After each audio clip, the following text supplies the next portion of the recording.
mindfulness. That is what I have been saying it to make things clear.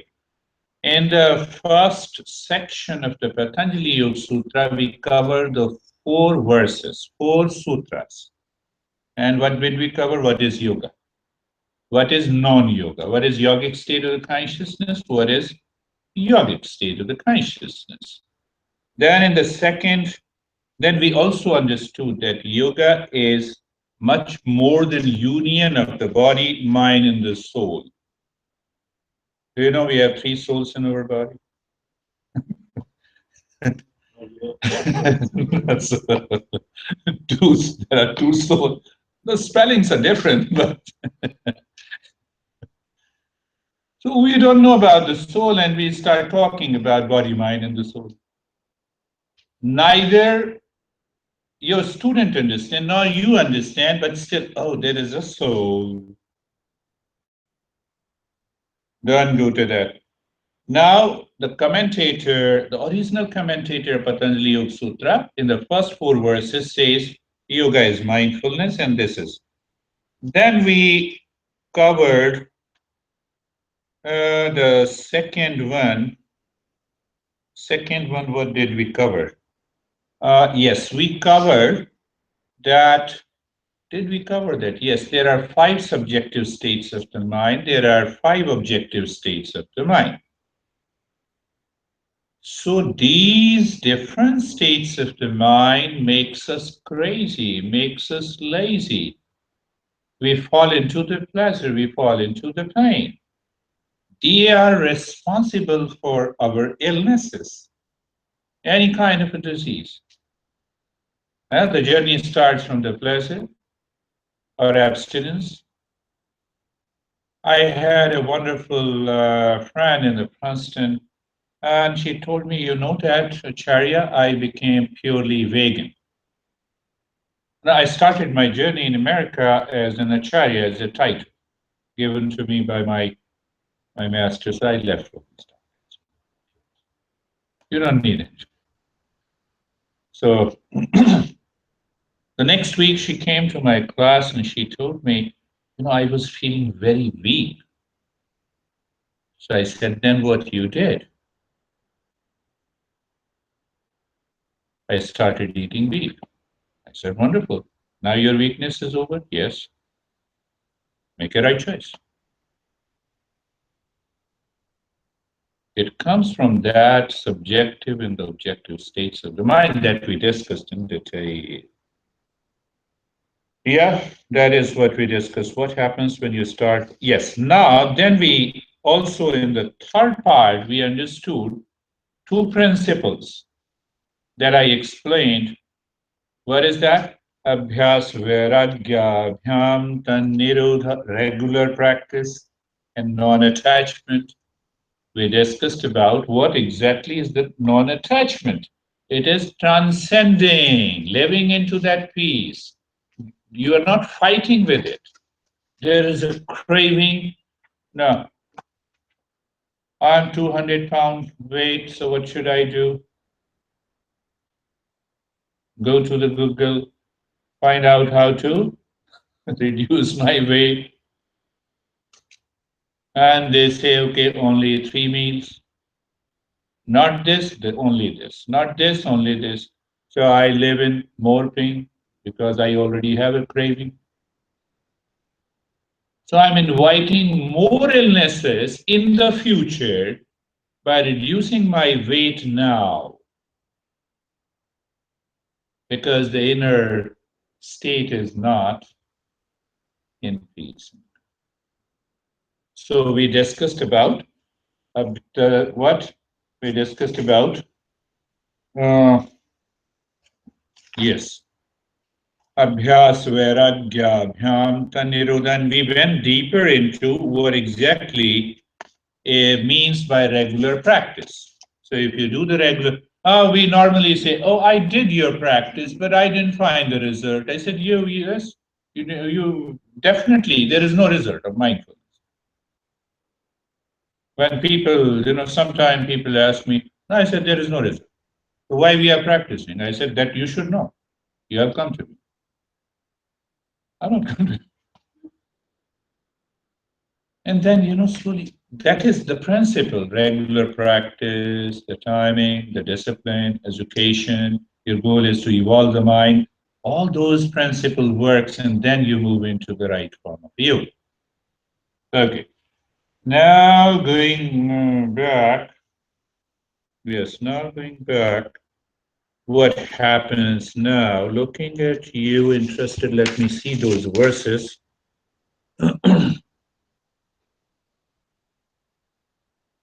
Yes. Now look at the 15th and the 16th verse. Very important. Very important. What it says, the way I have translated that, the renunciation is an awakened state of inner calm in the poise. We have done this after the mind drops, loses all cravings for objects seen or heard. We are going into the 16th. The highest state of renunciation is awareness of a Purusha. There is a complete cessation of the gunas. Understand in a simple way. When you actually reach to you succeed in meditation. So what happens? When you succeed in meditation, you are constantly aware, I'm not the body, I'm not the breath, I'm not the intellect, I'm not this ego. I'm not even this pleasure. I'm not even this craving. I'm not even this practice. This is what this verse is saying. I'm none of these. I'm none of the thing that represents the objective reality. That becomes the content of the mind. What becomes the content of the mind is not you. So the highest form of renunciation. Renunciation here, non-attachment. Non-attachment, you discover the inner peace and the happiness, and that takes your journey deeper. You live into that state. Now understand little of some of the things. What happens when you start playing with your mind? So what should be done? You want to go to the Himalayas to do those crazy practices? Some of those masters do it.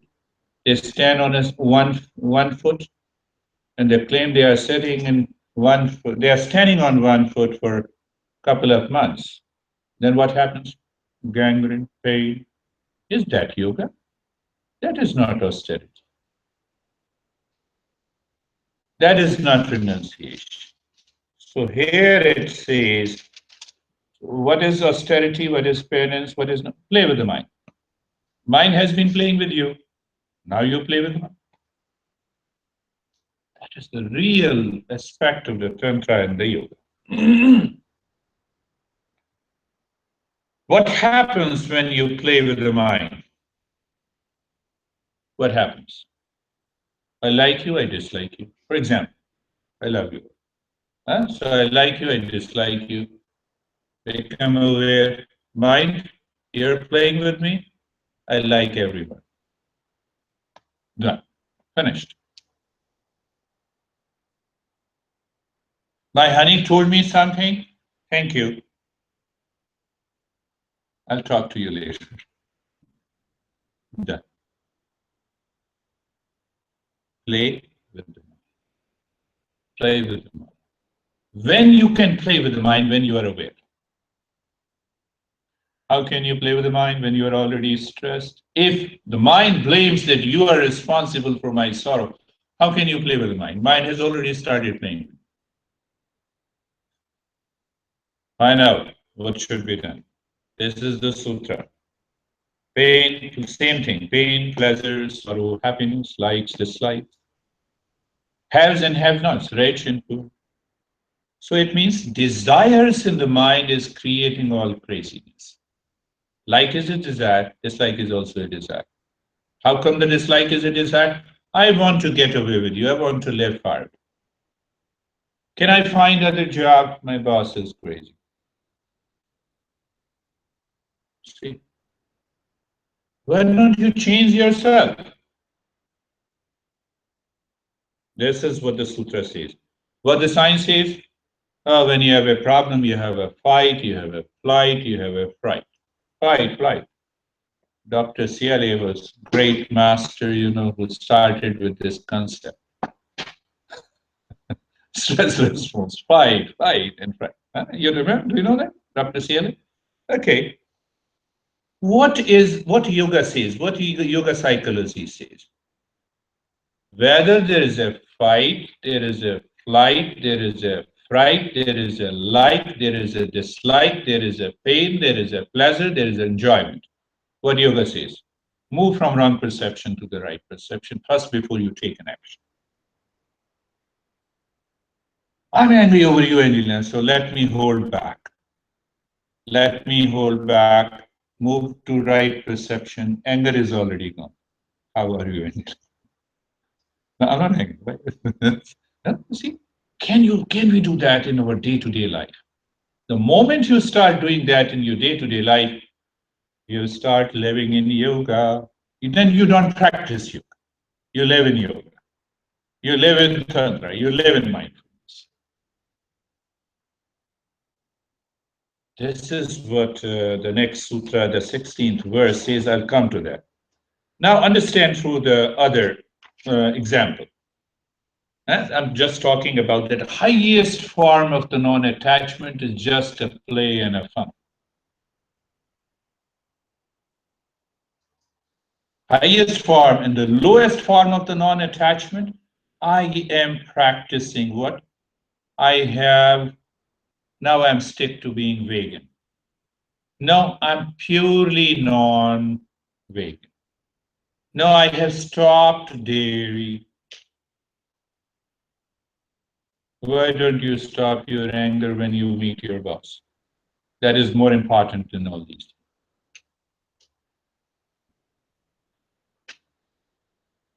Regarding food, I'm just giving you an example. Yes. You have a question. But when you're eating Vegan. Or just yeah. Okay. You feel better. That question already struck my mind, and I wanted to speak on that, but you asked me the same question. And I'm repeating, what came to my head. I'm eating vegan. I'm pure vegan. For example. But my mind is crazy. I overeat unconsciously. It becomes my habit because I like it, because I have a craving for it, because I feel light. But there is a craving, there is a liking, there is an overeating. One master says you eat the best vegan food, for example, with an agitated state of the mind that becomes a poison when it goes into your belly.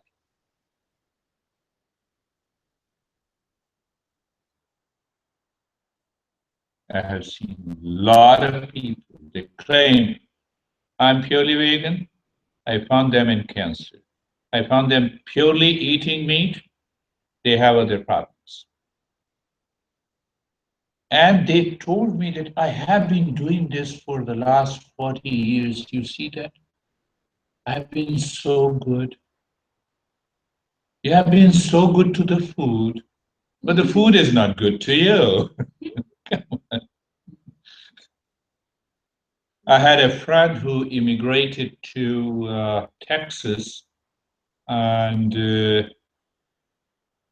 they are. I think his mom, his mother was totally pious, totally pious. Pious means that pure vegan, simple food, select vegetables. At the age of 70, she had a cancer. You have to ask the same question. Don't ask me. Ask those food items that you have eaten. Don't ask me. I'm not to blame. Come on. So the yoga practitioner, the real yoga practitioner doesn't fall prey to these things. Whatever you are eating, whatever you like eating, taking care of you, just do it. You can switch on to vegan good. You can switch on whatever you do. That is more important. Yes. Now we are talking about a non-attachment is perfect by regular practice and wisdom that we have done. The ocean, the waves, ask the ocean how deep you are. The ocean said, I don't know you.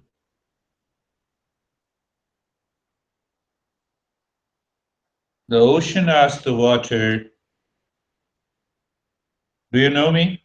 No, I don't know you. A perfect non-attachment example.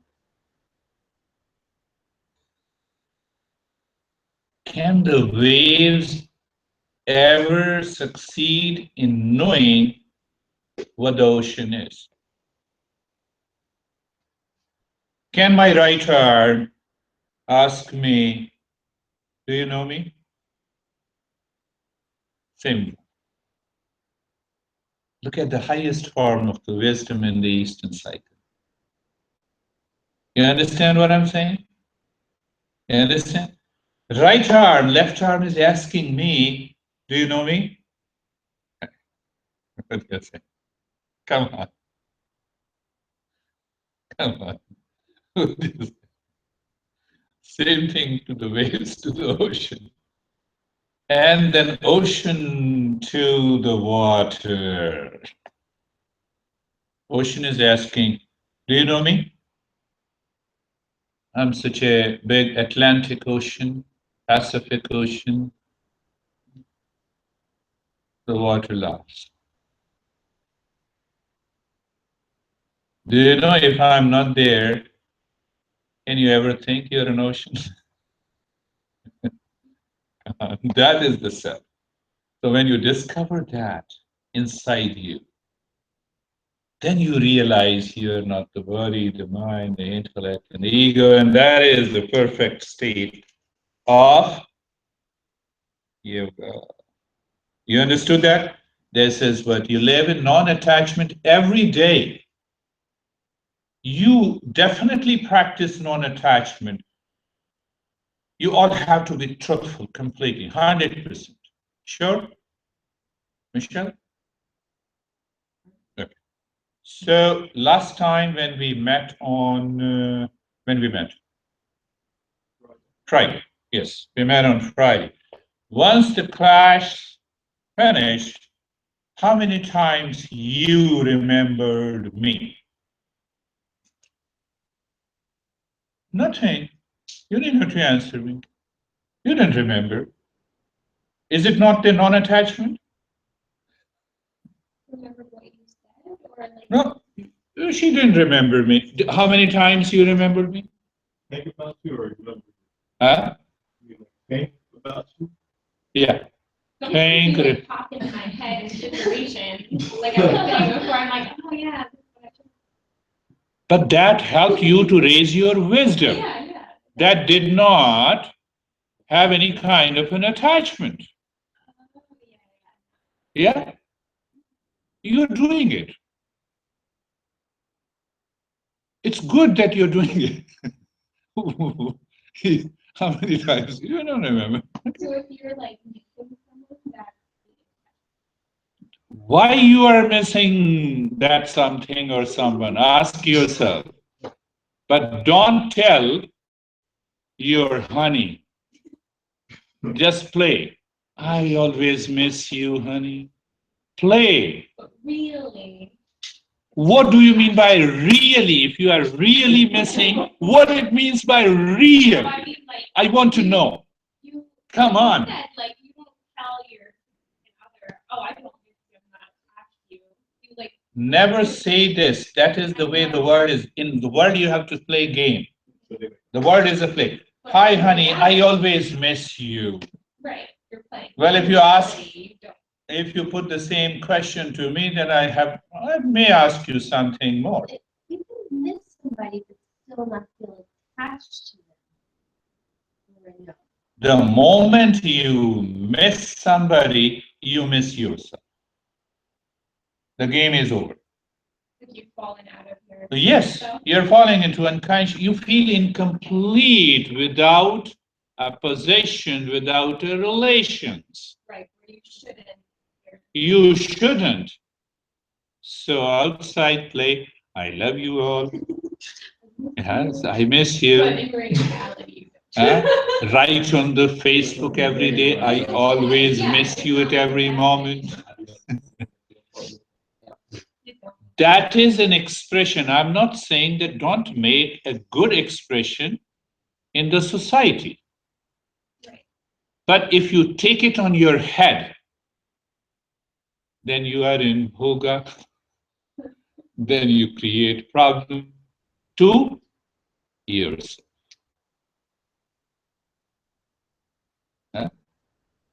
That is that is what it says. That is what it says that is the meaning of the 16th verse. Incomplete knowledge. So what happens, last thing? Yeah, last, no, still we have a couple of more minutes. When I miss you, I have incomplete knowledge. Because first thing that I miss you, then what happens? Then I suffer, then I have miseries, then I become miserable. The other guy doesn't. Why you're miserable? I was busy. I was busy doing something. No, I was doing for you. Rodney, I was doing for you. Don't miss me. Let me work. But then when you miss me, you say the same thing to me. So the journey continues. That is why we say, oh, in relationship, we should have some fight, we should have some pleasure. Yeah? Why do we need a fight? Because I miss you. Hmm? Incomplete knowledge. Why incomplete knowledge leads you to wrong perception? And the wrong perception strengthens your crazy, lazy, and reactive mind. And when it strengthens that, then what you do? Then no, yeah, that is the yoga path, that raise your awareness. And normally what we do? How dare you? I missed you. I have written you a long email. I didn't read it. I didn't feel anything inside that email that you missed me. Don't tell to you have to don't tell to Christina these secret principles. You have to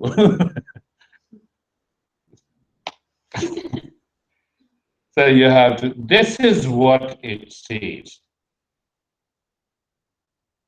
So what happens when you start living into that state? Just play. I'm not saying you start practicing. Please understand that. You live into that state. Come on, you live into this state. Are you guys attached to me now? Maybe. No. What words we use?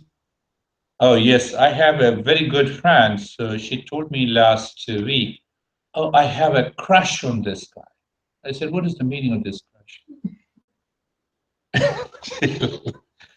You crazy, you're making me crazy. I said, no, I want to know. And she was not able to explain. And what she explained, when you feel that you should live together, when you feel that you're attached, when you feel that you are in love. I said, I want to know from where this love came to you at this point in your life. because I saw him. I said, why didn't give you the crush? I've been seeing you for the last many years. What is that difference? It is an incomplete knowledge that leads you to the wrong perception. It makes the mind mad, and the mad mind cannot love. Doesn't know the relationship. Forget about it.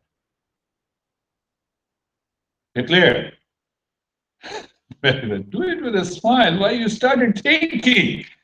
Come on. This is yoga. This is I love you all. I love you too much. Yeah. So the last thing. Now, just giving a brief understanding. Go to the 17th verse, and then we will start understanding. It's a 17th or 18th. I think it is the 18th verse. Understand, then you will understand what it is. Yes, 17th and the 18th. Simple meaning of this, you understand? If you read other books, you will not understand. Sampragnat Samadhi, the type and the name of the deep meditation, is that which is accompanied by reasoning, reflection, bliss, and the state of the pure being. The 18th explains, now 17th verse explains there are 4 stages in meditation. And the 18th verse explains it is the 5th stage in meditation. Look at it. We always talk of the mindfulness meditation. Look at it. This Patanjali Yoga Sutra, we are reading the first chapter. First thing to understand, it is for those people who are committed to treat the path to change their mind and transform their life. Those who want to live in craziness only, for them there is a second way in the second chapter. Tapaswadhyay Ishwar Pranidhanani Kriya Yoga, that is Kriya Yoga. And those who, the world gives you a label, you are a gone case, you can't do anything. For them, it is the Ashtanga Yoga. I'm not saying, Patanjali is saying. That's why he starts with the first chapter. What is yoga? Yoga is Chitta Vritti Nirodha. Do you understand? Yoga is emptiness of the mind. That leads you to mindfulness. Here are the 2 principles, regular practice and non-attachment. So when you understood that, you have practiced it. Now he says, come on, don't think that when you experience inner calm and the peace, you are in mindfulness, you are in meditation. Now you have started the inner journey. So when you started the inner journey, really understand there are 4 stages in meditation. 1 category. Second category, there is only 1 stage. So you have to transcend, you have to experience, you have to consciously learn these 5 stages of meditation. What happens? When you learn these 5 stages in experience, you're always happy. Who cares? Who cares? We have a great politician who also says, who cares?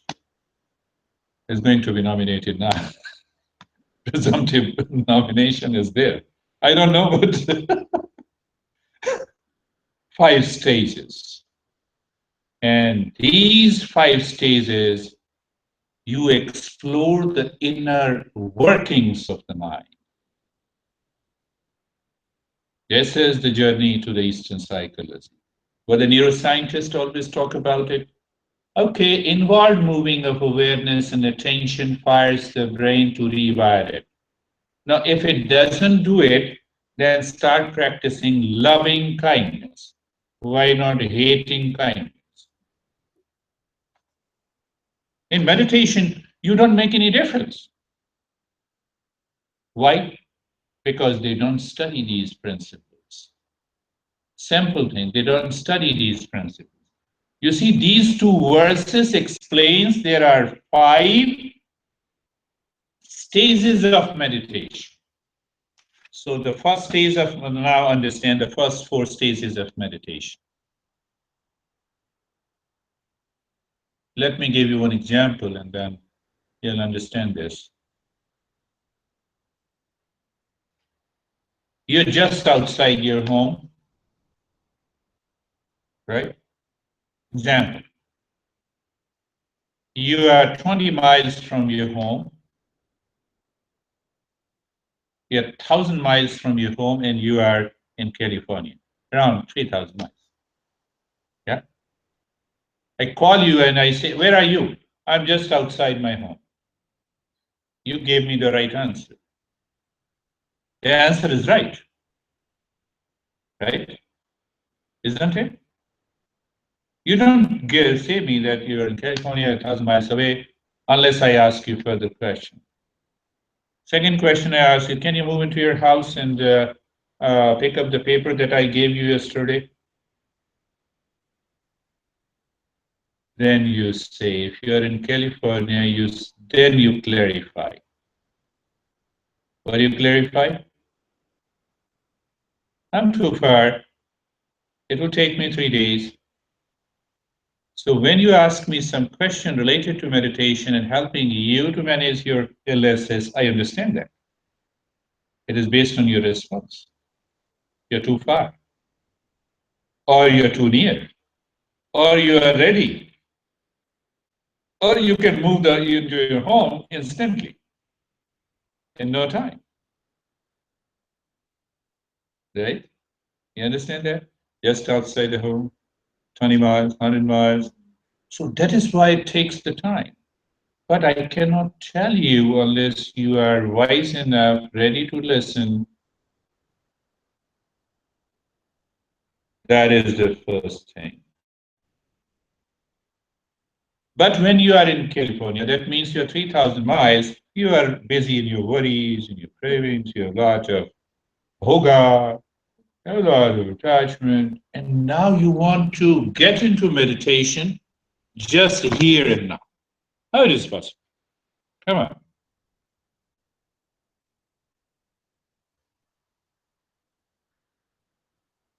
Same thing. You're closer. That is what I understand, and based on that, I select a particular text and I say, okay, let us understand. I pick a principle, help you see it, and are you ready to go within? Are you ready to change? Are you ready to awaken? Now, first example I have given. That is what generally people ask me, how long it will take me to succeed in meditation? Come on. Come on.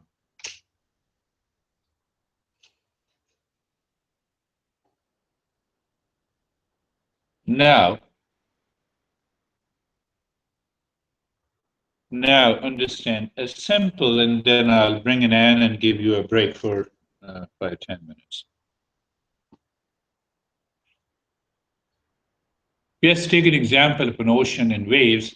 There are big waves going tides, going up and down. Pay attention. Try to understand this intellectually. Waves are the millions of waves. Ocean is looking at the wave. Will the ocean be ever disturbed?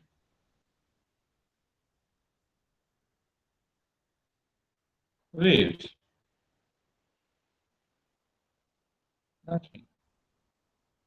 But when the waves look at itself, they are always disturbed. They are always in misery. So we have covered that part in the initial 4 verses, 5 subjective and objective states of the mind. We have covered that. Now, still there are waves, But that wave is looking at the ocean. Oh, ocean is calm. Okay, do nothing. That is the first stage of meditation explained by the Patanjali. It is known as a Vitarka stage. Second stage, deeper meditation. Only one wave rises. The wave watches itself. The wave goes up and drops down. Finished. That is the second stage of meditation. It does not mean that those crazy thoughts doesn't come to your mind. When they come, you say, oh, you laugh. That's okay. Thank you. Yeah, come and go. They have come and gone. Second stage. Only single thought, and you recognize, you know that. And vitark, vichar, ananda. Then there is a third stage in meditation or mindfulness. You're doing it, and you're in meditation. You experience pure joy and happiness. In that joy and happiness, there is a sense of forgetfulness of the body, the mind, the intellect. Oh, what a deep meditation. Third stage. It's a detail, but I'm just giving you a brief. And the fourth stage, I am. That's all. I'm not a teacher. I'm not an Indian. I'm not an American. I'm not white. I'm not black. I'm not this, that. I am. There is only subjective awareness remains, rest objective disappears. So why the first category has 4 states?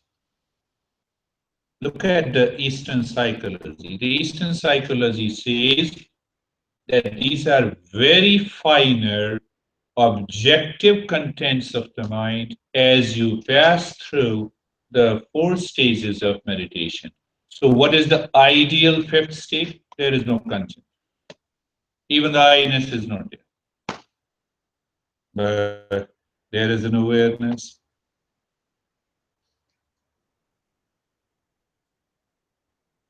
What this arm has to do to become aware? Nothing. I'm taking care of it. So it means the right arm or left arm has no identity. Right arm doesn't say, why you have kept me like this? Put me like here. Never says. Look at it. So no, there's no content. That is the 5th stage. So first category, when you have some content in the mind, and that content in the mind is not disturbing you, your teacher doesn't say, oh, let them come and go. You know that they have come to go. Now you know. So the practice will be different as far as once we guide those meditations. They are yeah. So that is now one thing, the last thing that happens,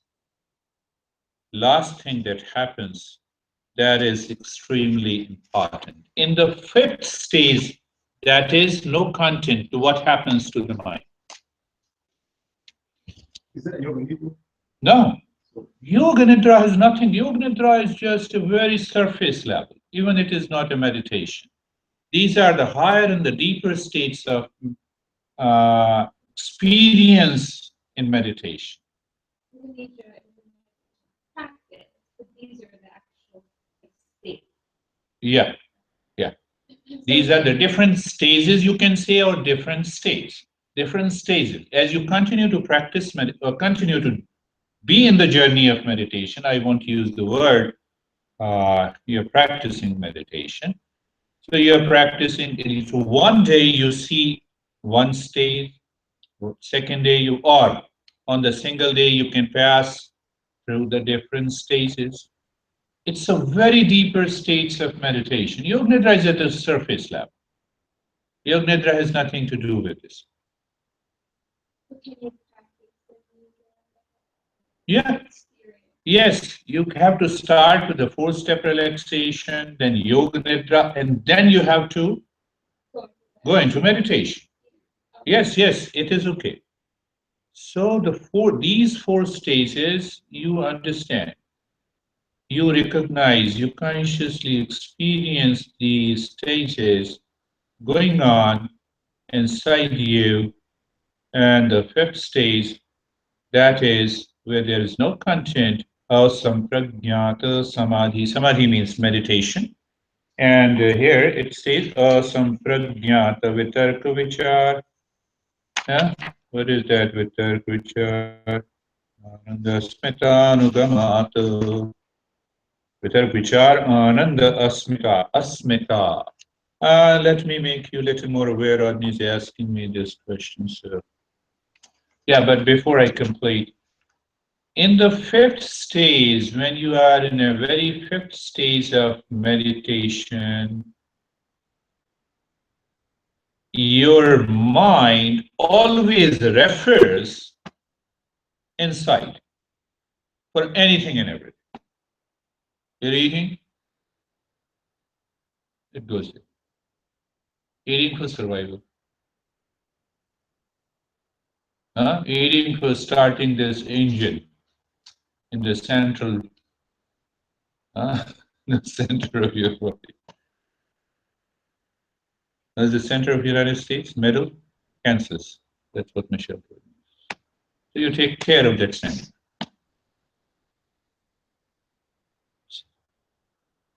Everything in the 5th stage, how do you know that? Everything happens, you're speaking, the reference point is inside, the mind is naturally involved, moving, naturally involved, moving. You don't need to make any effort. When it is naturally involved, moving, can you be mad in love with somebody? Come on. Can you be mad? Huh? No, we use different phrases. Madly in love or mad in love or obsessed in love. Yeah? What are the words that we use, Anjali? Come on. Crazy in love. Huh? Falling in love.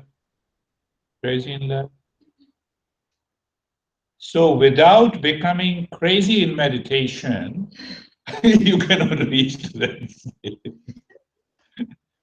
So it is always inward moving because there is no objective content in there in the 5th stage. But don't stop there. Patanjali explains another 6 stages of meditation in the very first section. We'll talk that. Take a break.